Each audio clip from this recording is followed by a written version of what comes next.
The sun beat down on the mountains of eastern Afghanistan, turning the dust into a shimmering haze that blurred the line between sky and earth.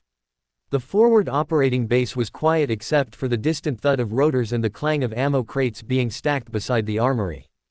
Private First Class Dana Rowe wiped sweat from her brow, tightening the strap of the crate she was hauling toward the flight line. They called her, Ammo Mule. It wasn't meant as an insult, just the reality of her job. She wasn't a shooter, not a SEAL, not even infantry. Her job was to carry, load, and distribute ammunition to the teams that did the fighting.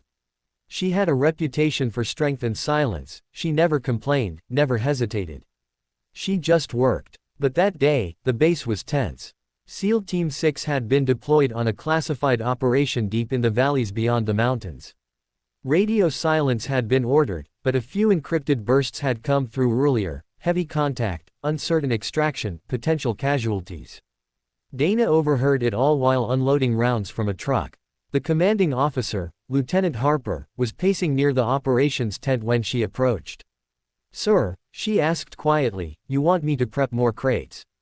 He turned sharply. "No. You stay put, Rowe. They're trying to get those guys out. We'll know more soon." But the worry in his eyes told her he didn't expect good news. 2 hours later, the comms went dead completely. The last transmission was broken, something about their bird being downed in a valley, pinned by fire from elevated ridges. No one could reach them. By nightfall, the base had only one Black Hawk left that could fly. The pilots were ready, but they couldn't risk sending it into a hot zone without ground intel. Everyone knew what that meant. SEAL Team 6 was on their own. Dana stared at the map spread across the operations table. She'd studied enough missions while hauling ammo to know the terrain. She'd memorized routes, drop points, and fallback paths. Her father had been a pilot. She'd grown up around mission briefings. But none of that mattered.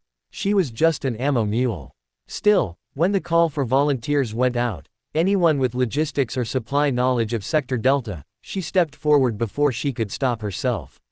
Harper blinked. "Rowe, this isn't for you. These are combat retrieval operations. I've been running ammo to that sector for 3 months," she said. "I know every route, every ridge, every dry creek bed. If you send someone else, they'll get lost before they even find the wreck." The pilots exchanged a glance. Time was bleeding away, and the SEALs were running out of it. Harper hesitated for only a moment longer before nodding. "Fine. Gear up, Rowe. You're going with them." The helicopter lifted off into the darkness, rotors slicing through the Afghan night.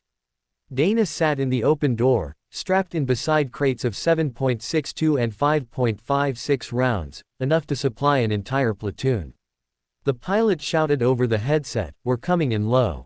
Watch for muzzle flashes." Tracer fire lanced through the darkness as they neared the valley. The crash site came into view, black smoke rising from a shattered ridge, orange flashes from small arms below. The SEALs were trapped between 2 slopes, pinned down with no way out. "Drop zone's hot," the pilot yelled. "We can't land." "Then drop me," Dana shouted back. The crew chief turned, disbelief in his eyes. "You're out of your damn mind." But Dana was already unclipping her harness. "They need that ammo or they're dead." She leapt from the hovering Black Hawk, landing hard on the rocky slope below. The impact jarred through her legs, but she didn't stop.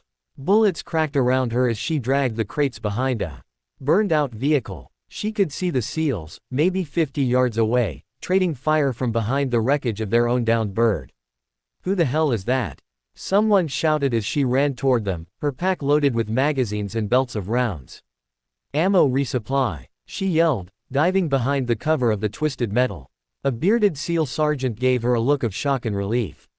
"You came through fire for this." She tossed him a box. "You're welcome." For the next 20 minutes, the fight raged. Dana moved like she'd been doing it her whole life, passing ammo belts, reloading rifles, keeping heads down. Her uniform was coated in dust and blood that wasn't hers. When a grenade landed too close, she tackled one of the wounded SEALs out of the blast radius, taking shrapnel across her arm. She didn't even feel it at first. The SEAL commander, call sign Razor, crawled beside her, gripping his radio. "Birds inbound, 30 seconds. We need smoke." Dana reached into her vest, pulled out a canister, and popped it without hesitation. Purple smoke filled the air, marking their position for extraction. The Black Hawk roared back into view, firing its miniguns into the ridge as it descended. Razor looked at her and shouted, "You first, Mule." She shook her head. "Not until you're wounded or up." Together, they hauled the injured men into the sling, bullets tearing the earth around them. When the last SEAL was aboard, Dana stumbled toward the rope line, her hands slick with blood and dirt. Razor grabbed her harness and pulled her in as the helicopter lifted. As they soared away, she looked down at the burning wreckage below, where she'd nearly died saving men who weren't even supposed to know her name. Back at the base, the medics met them on the tarmac. Razor jumped out and barked, "Get her to the tent first." Dana shook her head. "I'm fine. Check your men." He stared at her, this small, dust-covered ammo hauler who'd charged into a firefight with nothing but grit and a crate of rounds. Finally, he said quietly, "You just saved SEAL Team 6. Word spread faster than any official report ever could. The next morning, when she walked to the mess hall, every soldier and operator on base turned as she passed. No one called her, Ammo Mule, anymore. They called her, Angel. 2 weeks later, she was summoned to the command tent. Razor stood waiting with Lieutenant Harper. On the table lay a patch, navy blue, embroidered with gold wings and a single trident. "It's not official protocol," Razor said, handing it to her, "but my team decided you earned this. You didn't just carry ammo that night. You carried all of us." Dana looked down at the patch, her hands trembling. "I was just doing my job."